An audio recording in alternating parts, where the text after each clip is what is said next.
Thank you all for joining us for the second annual Tribeca Games Spotlight. Several of Tribeca's selections this year are second acts as well. Sequels that return to worlds or characters that we love, and fresh perspectives and new adventures. Some tell stories about family, cultural identity, and coming of age as a child, a teen, or an adult facing a world that never stops changing. They invite us to investigate mysteries and navigate familiar yet dangerous terrain, or simply just cook a meal with people we love. Others explore our fears about the future through dystopian tales of environmental ruin or technology run amok. But all of them offer us an opportunity to think, play, and challenge ourselves. Whether that means a much needed break from the worries of our daily lives, or an experience that tells us something true about what it means to be alive. Whatever you're looking for, chances are you're gonna find a little bit of it in these games. Here are the 2022 Tribeca Games selection. It isn't always easy going back to the place where you grew up. For Jala, the star of Thirsty Suitors, going back home for her sister's wedding means that she's going to be facing unresolved issues with her family, her friends, and a string of angry exes. As Jala, you're going to be forced to confront everything that you have been avoiding through cooking challenges and colorful turn-based battles, where you're going to be face-to-face with the biggest adversary of all, the decisions you made in the past. Hope your bag is packed.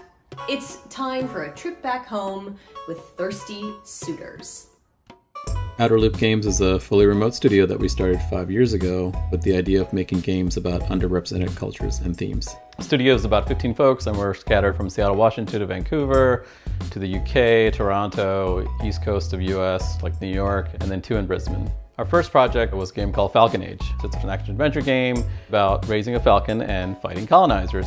Falcon Age was the first time I personally have ever worked closely with someone else who's brown and South Asian on a team. I'd been in the industry for about 8 years by that point, so that's actually pretty shocking when you think about it. And I think one of the great things about that for me was the kind of conversations you can have, the kind of work that you can do, and you're coming from a similar basis and a similar background and experience. That's why I was really excited about working on Thirsty Suitors. Hey y'all. You've been reckless with other people's hearts for so long, Jala. It was a matter of time before you wrecked your own. Morning, Ma. Thirsty Suitors is an action-adventure RPG about immigrant culture, resolving relationships, family pressure, and finding oneself. Timber Hills, our hometown. I still don't get why we're back here. Jala is an extremely relatable character for anyone who's really had that moment of moving away from home and then coming back. She sometimes isn't quite aware of the things that she's doing in terms of like hurting people. Maybe I should just call Tyler and get it over with. I mean, yes, Tyler's your ex-bestie, but she's also your ex. The ex.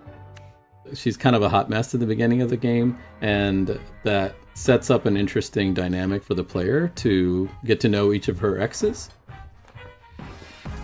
Because your third grade boyfriend just walked in the door.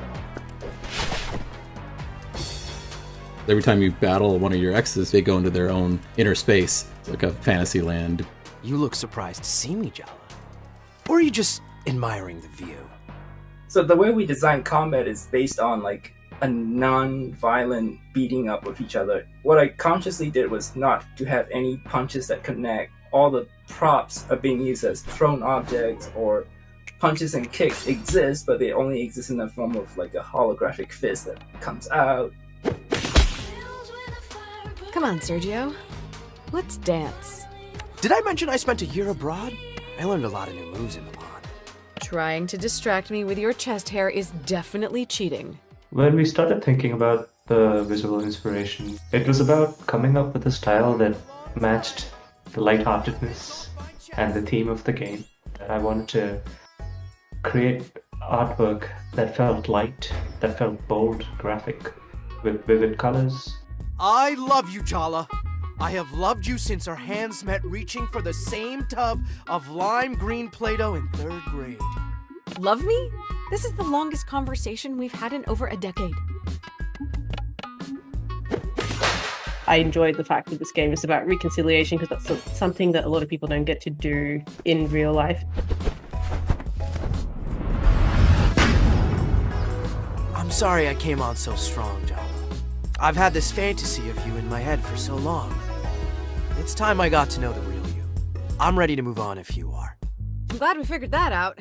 In a lot of families, food plays a large role in the culture and a large role in learning things from your parents and being able to pass those on. And it's a part of Jala's journey, being able to reconcile that relationship with her parents. It's an outlet for her to be able to do that on their grounds and, you know, reconnect with her culture.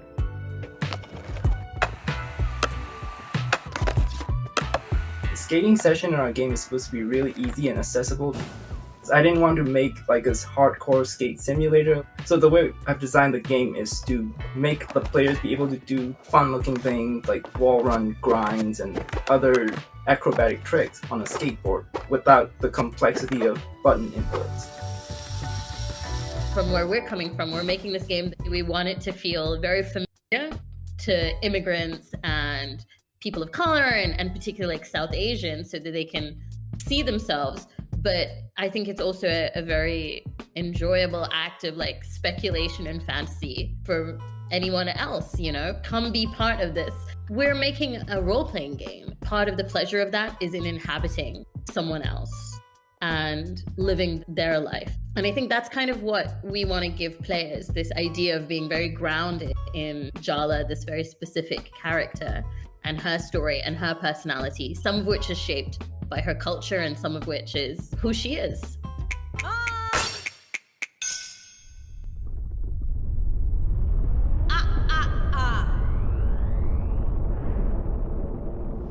Not the chapel! No!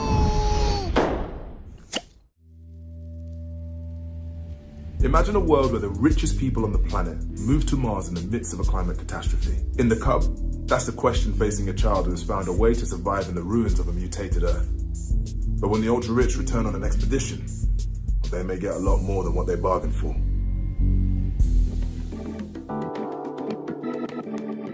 Demagogue Studio is a group of filmmakers, writers, architects, musicians, animators and developers who make interactive experiences for a generation that might just live to witness the end times.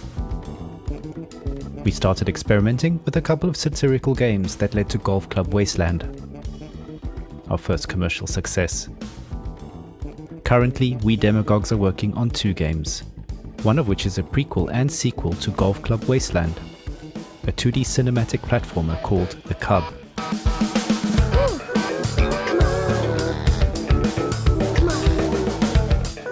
The Cub is essentially the Jungle Book set in an urban Silicon Valley-like apocalypse.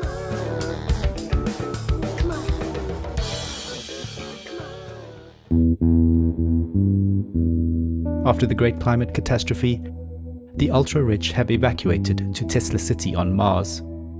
The rest of us died. Years later, when a research mission revisits Earth, they spot a human-like mutant kid while playing golf. Upon discovering the Cub, the science expedition turns into a relentless safari-like hunt. The kid ducks and dives through urban ruins. The little barbarian bastard has a plan. I am the son of no one. I am the son of no one. While traversing this vibrant post-apocalyptic world, the Cub wears a space helmet he scavenged from a dead Martian. The helmet airs Radio Nostalgia from Mars, a radio station based on Mars, streaming music and stories of Tesla City dwellers' memories of their former home, Earth. Radio Nostalgia from Mars.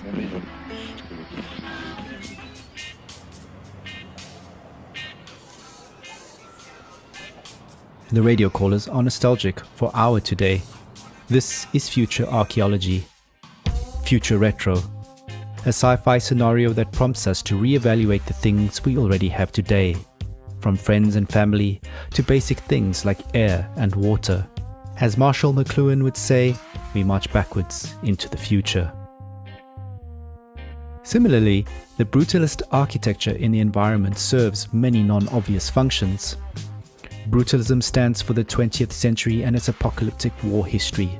It stands for faith in large-scale progress through technology that spans multiple ideologies, which led to breakthroughs but also to pollution and climate change.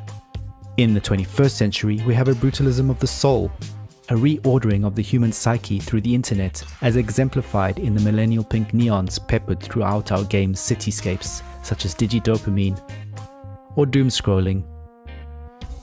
Modernist architecture looks powerful, yet it's already turning into ruins, just as humanity might. I like the circle around the sun. The game is an homage to cinematic platformers such as Heart of Darkness, but also old-school Sega games like The Jungle Book or Aladdin.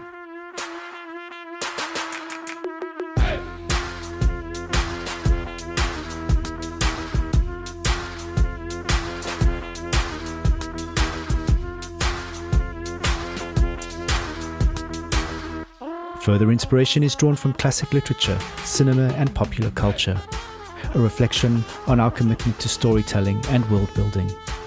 The game has numerous interactive objects to find that enrich and inform the narrative, and also poke fun at future and current events at the same time. Hopefully, the game will make people feel, open the players' minds, and thereby bring a change in global politics and a universal bliss for all humanity. You know, what platformers are best at: enlightenment of the soul.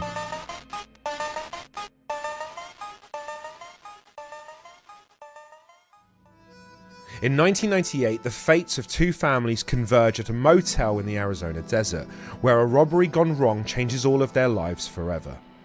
As the tale unfolds over the next few decades, step into the shoes of multiple characters to decide how that night will alter the course of their lives through a unique art style featuring actors digitally integrated into a beautiful cinematic world. This is As Dusk Falls. Hello, I'm Caroline. And I'm Charu. We're excited to be here and would love to tell you more about Interior Night and our game As Dusk Falls. Oh, hey there. Got your car towed back for you. You were right. It's more than I can fix with duct tape and a socket wrench. What do I owe you? Nothing. Your guests. Get it round back, quick! What in the world? On the ground, now! I said get on the ground! As Dusk Falls is an interactive story. The decisions you make do have consequences. Our story is a crime drama that explores the intertwined lives of two families over 30 years. We have the loving family, the Walkers. So, what's next? License plate game? Another round of row, row, row your boat? And the Holts, which are the more desperate family. Come on. This is 2-Rock, not NYPD Blue. Now get looking for that safe. As you play the game, you will be stepping in the shoes of different characters. First, Vince, the dad, who is rooting his family to Missouri. You are my flock, and I plan to herd you to St. Louis in high spirits. And on their way in Arizona, they get caught in a hostage situation.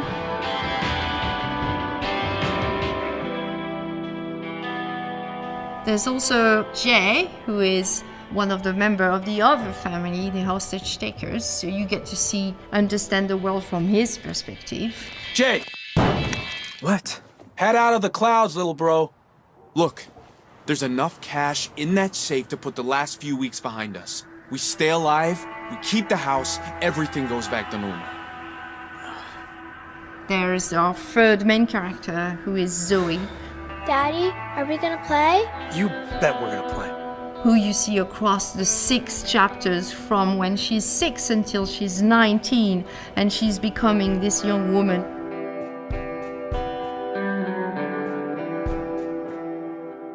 The visual art style of our game is unique, and it was crafted especially to tell this compelling story.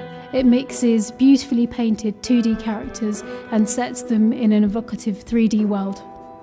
We film genuine and nuanced performances from actors to capture complex emotions and facial expressions. Players don't look at pixels, they watch people in all their humanity. When it comes about like writing the story, we work probably a bit more like TV. So it's a very long process. It's dozens of versions of script. So it's not a linear one version of the story. We have to think all the choices, all the narrative space, all the branches feeding into one another. It's kind of a 3D map.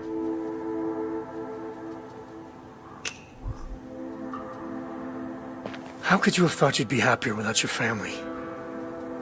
I mean, without mine, I'd be... I don't know. I guess I just never liked being tied down. With a family, I felt... trapped?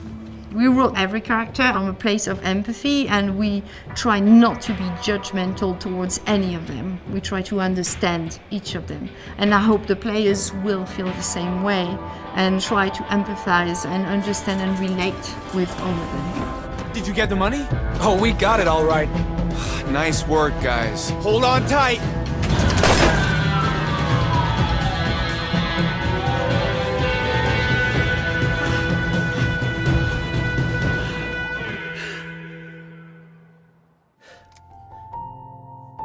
Family meals are a time not just to create memories, but to share them. For Wemba, the mother of the family, cooking is a way to connect to the culture and the life that she has left behind, and pass those memories on to her young son. Each recipe she teaches him is not just a list of ingredients, but a piece of a much larger story about where he comes from, who his family is, and the challenges they face. Here's a taste of what's to come in Wemba. How did you get started in game development? Well, basically, I took a quiz online to figure out what my career should be back when I was in high school, and after I did the quiz, it said I should be a video game developer.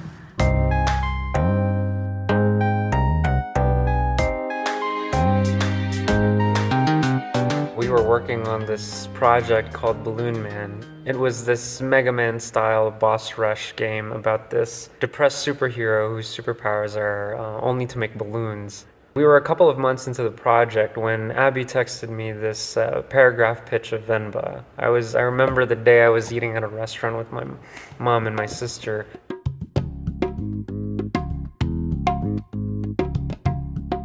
Wemba is a narrative cooking game where you play as Wemba, who moves to Canada in the late 1980s. But during this move, her recipe book gets damaged. So as the player, not only will you be cooking various South Indian dishes to restore these recipes, but you will also be exploring the story of this family and the unique challenges that they face. And the idea resonated with me so much. Maybe because my mom was there, I felt a connection to the idea because it's about a mother and a son. It was too compelling to not work on, so we decided to move on to Wemba. Wemba at its core is about the relationship between the mother and the son. One aspect that we wanted to touch upon was the loss of language. As Cuphead grows up here and grows more assimilated, he loses touch with his mother tongue Tamar, and he adopts English instead. So as a result, the literal communication between Wemba and Cuphead is quite broken. And you can see this in the recipe book given to Wemba by her mother as well, because in the travel, the words and the pages get damaged, so as a result, the communication between generations there too is quite broken. Wemba, who feels a lot of guilt for having moved to Canada in the first place, doubles down on the things she holds dear, like her culture, her language, her food, the longer she stays here. So it becomes really important for her to fix the recipe book, because for her that's a way for this link to persist across generations.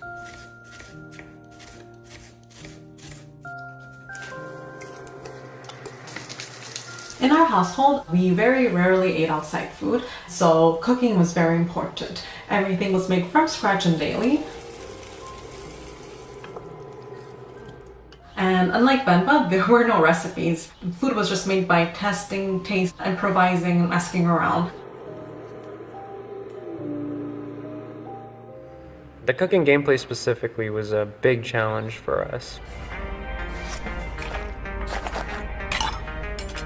Most cooking games that we know take a lot of the physical elements of cooking, like chopping an onion or flipping a pan, and turn those into actual gameplay mechanics. This didn't really fit the theme and the story of Wemba, and that's where the damage recipe book idea came to fruition.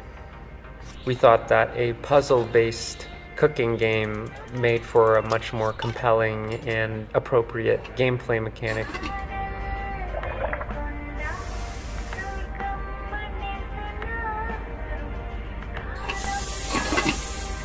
I wanted the sound effects to be really realistic and reminiscent of a South Asian kitchen. I recorded like the dishware that we use, some utensils, just items from the kitchen. But that also involves a lot of recording of actual cooking. I wanted the sounds to be very nostalgic for those that grew up in a similar background. I wanted this emotional impact to come across through sound. The music in this game, it primarily comes from an in-game radio influenced by Tamil movies and music that were a huge part of my life growing up. And we took a lot of effort to make sure that the songs sound like something you would hear back home when you would turn the radio on. It was the hardest thing for me to choose what recipes get showcased in the game. It's impossible to do justice to the wide range of dishes and cuisines that we have. Instead, I just focused on what recipes would make for fun gameplay puzzles and what ingredients would this family have living in Toronto. Even though the story of Wemba is pretty firmly rooted in Tamil culture, we think it hits on some pretty universal themes. The influences for this game, it primarily draws from the stories of the families that I see here, especially the relationship between first-generation parents and their children.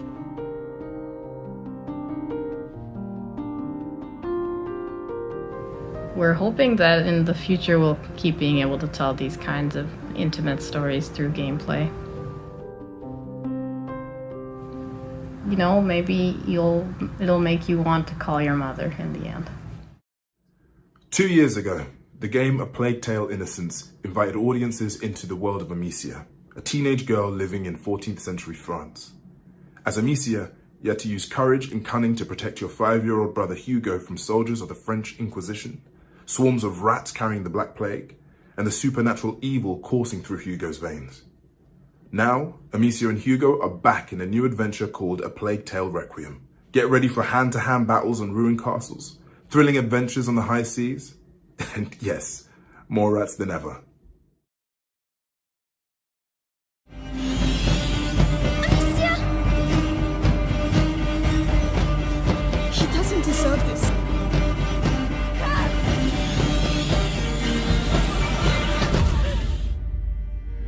Qui est Asobo en fait? Asobo, on est un studio de développement indépendant. Et on l'est depuis le début et depuis toujours. Au départ, c'est 12 passionnés qui fondent le studio limite dans un garage. Évidemment, aujourd'hui, on est 250, mais on a été rejoint par 250 passionnés aussi. Et c'est ce qui nous permet de faire des projets incroyables comme Microsoft Flight Simulator et Plague Tale Requiem, par exemple. Is it? The bite, yes.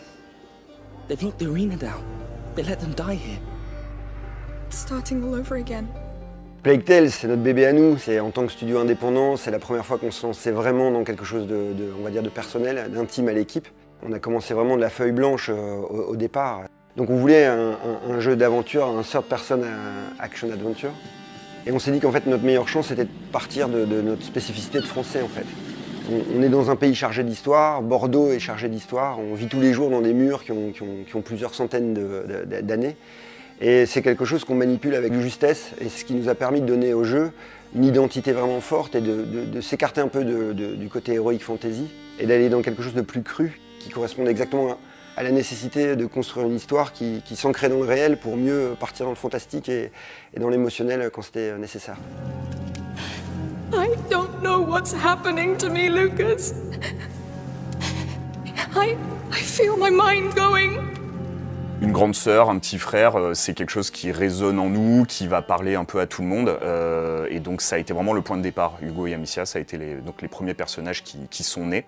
Amicia, la grande sœur, et sa manière d'appréhender un petit frère dont elle n'avait pas la charge et où tout d'un coup elle va en avoir toute la responsabilité. Hugo, qui est un jeune enfant qui ignore tout du monde, et en réalité est chargé d'un pouvoir et qui le dépasse, et comment ce duo va grandir ensemble et réaliser l'histoire beaucoup plus grande qu'eux qui est en train de se réaliser, dont ils sont les acteurs principaux. It's bleeding again. Yes, we should fix that before it gets infected, I guess. Amicia, donc, c'est une jeune fille, c'est pas une guerrière, donc le gameplay de Plague, c'est un gameplay plus orienté sur l'infiltration et la survie. Le but étant toujours d'être plus malin que ses ennemis pour survivre, que ce soit les rats ou des ennemis humains.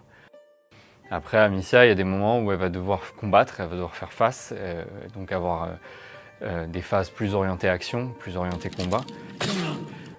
Toutes ces phases-là construisant un rythme narratif qui vient servir l'évolution du personnage, donc son rapport à la violence, son rapport au monde, à chaque fois est nourri par la variété de ces séquences-là. Le contexte de la peste était intéressant parce qu'il était vecteur d'émotions et de danger pour les enfants. Mais incarner une maladie, c'est jamais très évident, surtout dans un jeu vidéo où on doit avoir une adversité et pouvoir lutter contre quelque chose.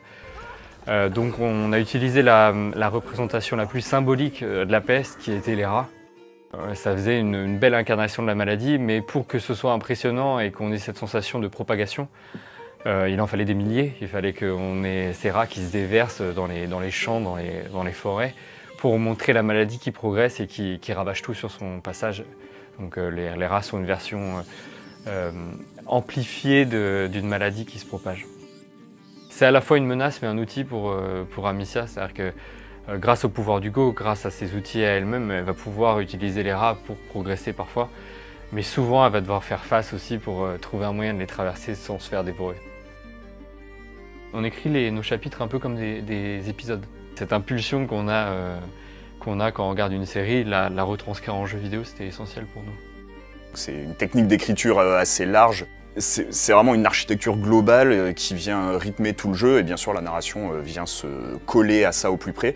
Alors à chaque fois avec des challenges différents parce que sur les phases d'exploration on a toute la liberté au niveau des dialogues etc. Parce qu'on sait que dès que le joueur va rentrer dans une phase de combat, là il va être beaucoup plus focalisé sur ce qu'il est en train de faire. Donc c'est à nous de pondérer, de se dire ok ce qui est important on va aller le raconter plutôt ici. Là, on va laisser faire le gameplay et donc tout ça se fait avec Kevin. Enfin voilà, c'est une discussion qui est permanente au fil de 3 ans de production, constamment de faire évoluer le jeu autour de ça. You should sit down. Oh, so that's all you have to say? Come on. You can do better than that. You have a whole garrison here, why don't you really let yourself go? Stop. No! Do you see the situation we're in? We were just supposed to get herbs. Faire plein de projets nous a obligés à avoir des outils à la fois à la pointe de la technologie mais très modulables. Et le fait d'avoir par exemple notre équipe engine à la maison, ça nous permet d'aller les voir directement et dire on a un challenge relatif au jeu qu'on est en train de développer et il nous faut un moyen de le solutionner et ça permet d'atteindre des prouesses comme par exemple les gigantesques hordes de rats qu'on voit déferler sur les villes dans les trailers ou des choses comme ça.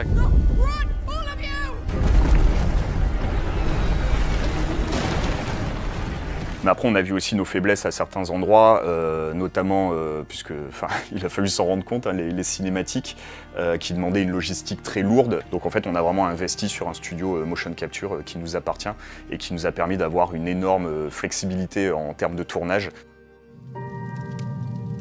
I don't know what's happening to me, Lucas. I feel my mind going.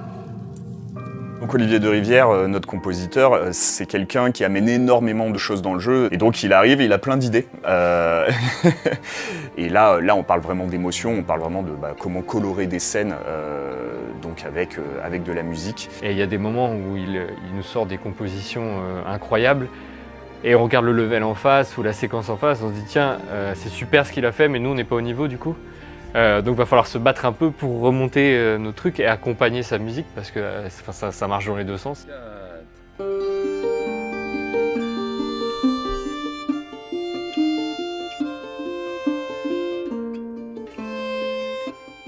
L'amour vis-à-vis de nos personnages, c'est une chose qu'on ressent nous au quotidien. Et moi je sais que dans le travail d'écriture, c'est quelque chose qui est fondamental. On veut rien faire gratuitement. On sait que le jeu peut être très très noir, très très dur, mais il y a toujours une raison à ça. Ça suit vraiment une forme de logique.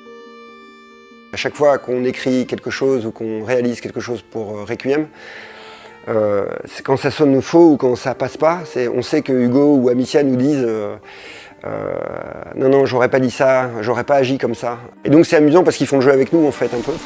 Would His Majesty allow us to enter the city by his side? I allow.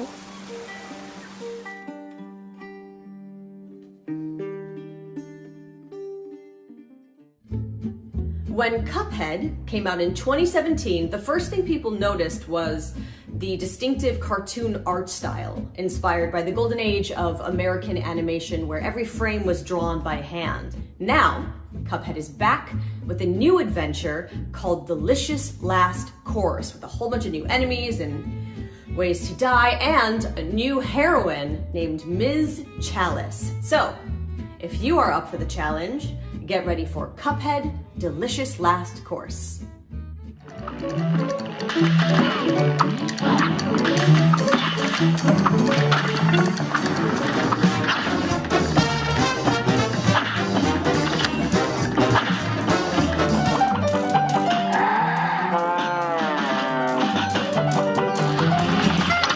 After the first game released, we had that itch to go back and revive some of the material that landed on the cutting room floor. Well, looks like it's bon voyage to our old pals Cuphead, Bugman, and the lovely Miss Chalice. They're off on their next adventure, this time to the fabled DLC Island. The Delicious Last Course is more fantastical cartoon action. It's a true second helping of screen-filling, boss battles, imaginative stages, and new powers. This new adventure and expansion lets us really give Ms. Chalice a chance to shine.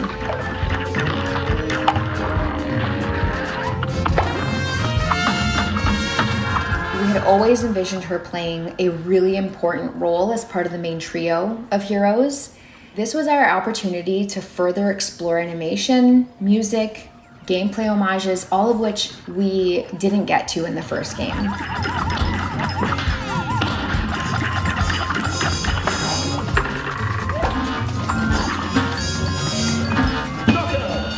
The origin of the original Cuphead character, we probably went through about 300 concepts. We began brainstorming in the 1930s tradition of giving inanimate objects faces and personalities. We really wanted to create a central character that could sit alongside some of the iconic joyful heroes we loved growing up, like Felix the Cat and Mickey and Bimbo. And then one day we just had one of those amazing aha moments when a loose sketch of a silhouette of a cup and a straw began to take form that would eventually become Cuphead.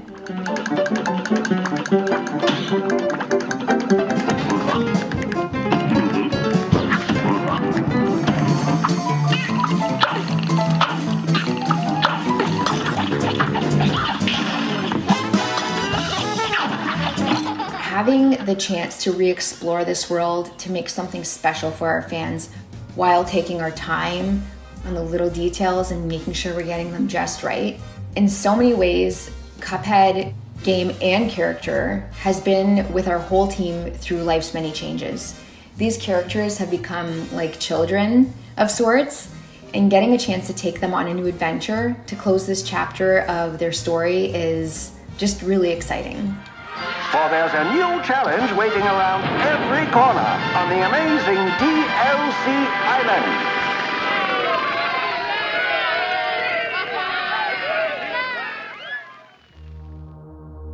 2016's Oxenfree introduced the supernatural coming-of-age story of a teenage girl named Alex and her friends celebrating the end of a school year on the mysterious Edwards Island, contemplating their futures and accidentally opening a ghostly rift.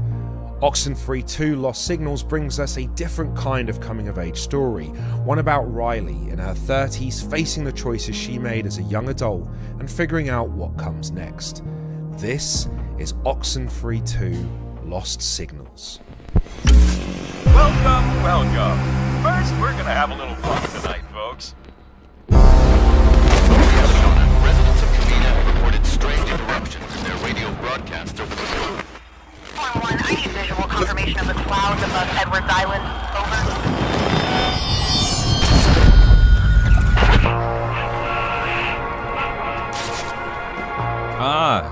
Bit of a leap there. We could climb down here. Also, it might take a little longer. I just don't think we can make the gap. I can make it, probably. Can you? Because... Well, we'll see, won't we? Riley! Riley! What I think has allowed Oxenfree to have such a long life in the hearts of our players are these characters. It's all about the characters. The characters of Oxenfree are intended to feel like people that you would know.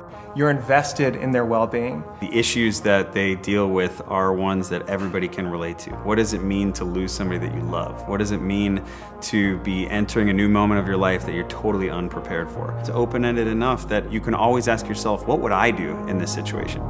Watch your step. I don't think this was meant for tourists. It's, sort of pretty, in a way. No, it's amazing. In another life, I would have been a geologist. Or took at least an intro to geology course, you know? Oxenfree is a game about some really relatable characters, but put in crazy, unrelatable situations. Riley's from Kamina, and unlike Alex and her friends in Oxenfree 1, Riley did not have the best time growing up in this area. The first game, really tight kind of focus on a few classmates. This game is about Riley coming home and interacting with Jacob, who is somebody who she went to high school with, dealing with her father, dealing with a whole host of new characters that are along this coast. If you know the tunnels well enough, you can walk to and from practically any point in town completely underground. Have you, been down here before? Me, personally? No. Some of the kids do, or did, in high school. They'd crawl in here, light a fire, make out, or whatever. But I'm too little a fan of small, dark spaces to really see the desire. I'm really looking forward to people playing with Jacob, who is their kind of main counterpart throughout the game. Take a look at Jacob. He's got this questionable facial hair. He's got the hipster hat. Funny how just a little light makes everything both less and more spooky. Weird, right? And his animation also gave him that laid-back kind of, hey, I'm just hanging out here in the woods, not being creepy. Jacob actually has direct ties to the events of Oxenfree 1, and particularly the history of Maggie Adler. Maggie was the woman that first kind of discovered what radios could do. She was the one who was kind of tied to the events that really kicked off the whole story. Hey, if you're on this frequency. Yes? My mom used to tell me stories. That's why I'm calling. Because one of the stories was about tonight and the things that are going on. The cool thing about the radio is that it opens up a whole different axis of exploration to the player. It's not just exploring Edwards Island as a space, it's exploring Edwards Island as an infinite number of kind of radio frequencies. Certain objects in the game will resonate with certain frequencies.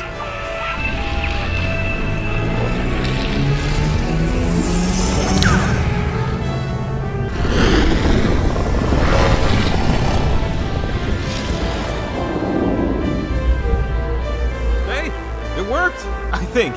I mean, we're not dead. The alternate timelines in the Oxenfree universe are really interesting because it allows the player to explore the possibility of going back and changing the past. I think we're back when the mine was somewhat operational. I don't think anyone's around. Let's see if the time tear opened anything up. The player gets to open these portals in time and go through them and talk to these other ghostly characters. Portals are getting open when they don't want it to happen, and so they've got to deal with the ramifications of that. Portals are fascinating, very beautiful, very mysterious, but ultimately very dangerous. Jacob? The stakes are very high for this one. One, we've got a new set of antagonists who are actually actively trying to open a portal on their own for some nefarious reasons. But two, while that is happening, we're seeing tears in time. Those tears are allowing things from completely other timelines to start coming in and out of our timeline. It's going to be much less about some localized little thing in this town, and it's more about the fabric of time and space kind of melting down. I mean, look, when you're messing with the time-space continuum, that's just a bad idea. Riley, come in, Riley. Can you hear me? Riley? Riley, are you there?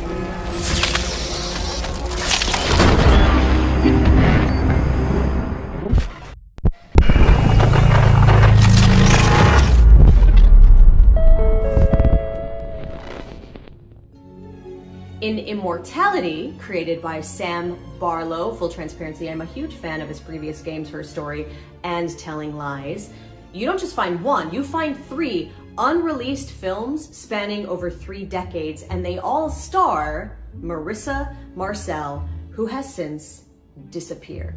So, can you watch footage and behind-the-scenes clips and interviews to piece together the mystery of Marissa Marcel? This is Immortality.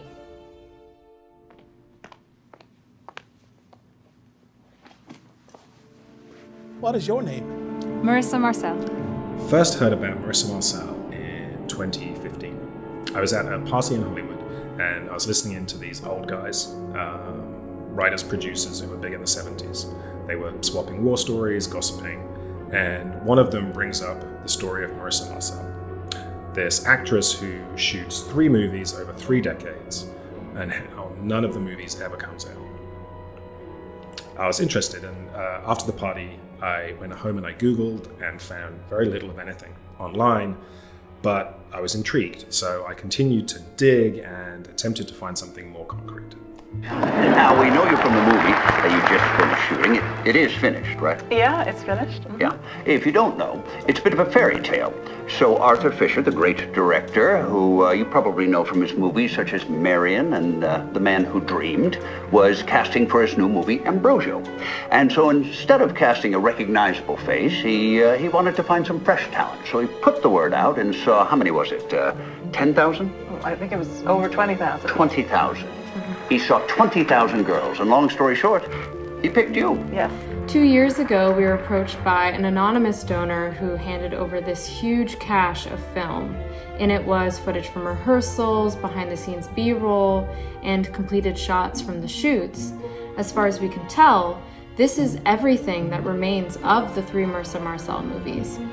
Before I go, I would like some token of our friendship.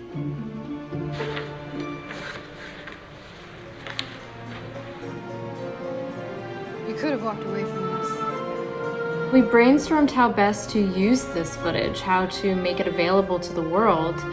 So first we very carefully cleaned and scanned all of the film, digitizing everything. But there were enough gaps where we weren't able to cut full movies. So we took some of the ideas from my earlier games, Her Story and Telling Lies, the idea of a more exploratory way of viewing film stories, and we built on that. We created a virtual movieola, a way of looking through the footage as if you were back in the editing suite with Arthur Fisher or John Durick. And to build on this idea, we came up with a new mechanic, a kind of visual concordance. Does this work as confession? Exploration by match cut. Good words. When you're watching, at any point you can stop and point to an image, an actor, a prop, and the system will create a match cut to another piece of footage with that image. Now it's worth more. So you kind of surf through the footage in a way, following a breadcrumb trail of visuals, creating your own montage. It's both expressive and exploratory, like the best of video games.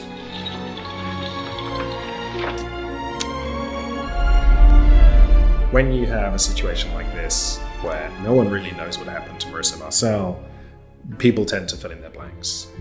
Their imagination goes to dark places. I would not use the word haunted.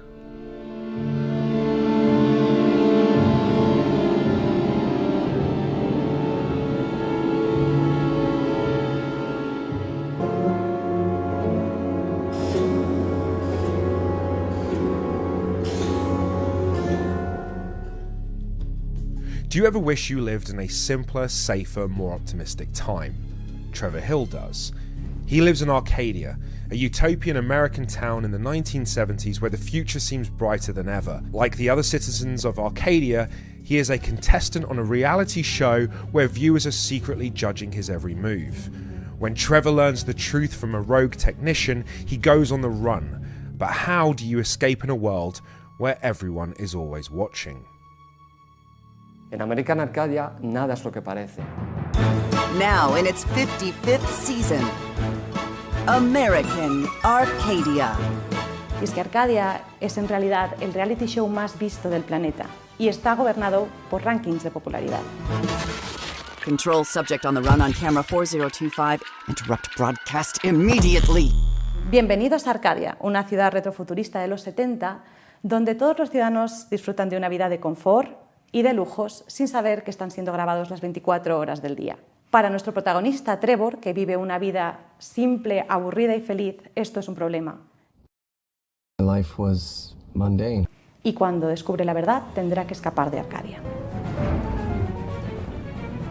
Stop immediately. Run! Keep running for God's sake. Por otro lado está Ángela, es el ángel de la guarda de Trevor. Es una hacker dispuesta a todo con tal de salvar a una persona normal, por el mero hecho de hacer el bien. The hallway to the server room is tracked by 3 surveillance cameras. I need to get close to the cameras and upload the loop footage from my cell phone. Uno de los puntos fuertes de American Arcadia es la dualidad entre Ángela y Trevor. Y eso también se ha intentado transmitir en cierta manera al game. Get over that crane, Trevor, quick! The crane? Yes, trust me! Oh no.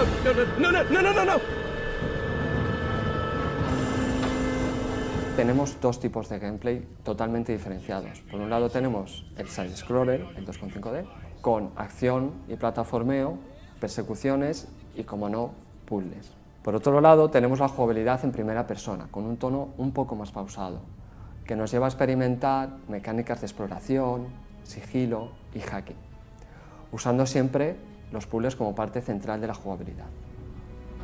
All the videos are uploaded and playing the loops. I can enter the server room now. Y bueno, para American Arcadia las referencias más visuales más inmediatas son el show de Truman, la fuga de Logan, el prisionero y algunas otras.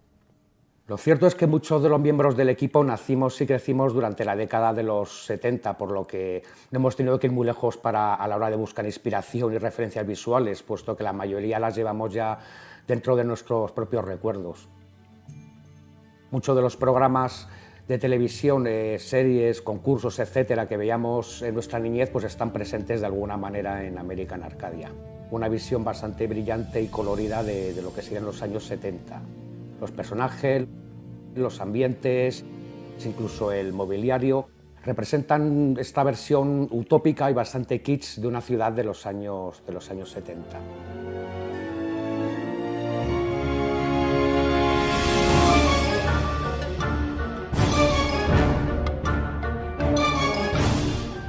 Siempre me gusta tener un tema principal para el juego y diferentes leitmotivs para los diferentes personajes que se van uniendo en una única banda sonora donde se van mezclando y representarán los dos mundos, tanto el de los 70 como el del futuro, mezclando elementos electrónicos y orquestales.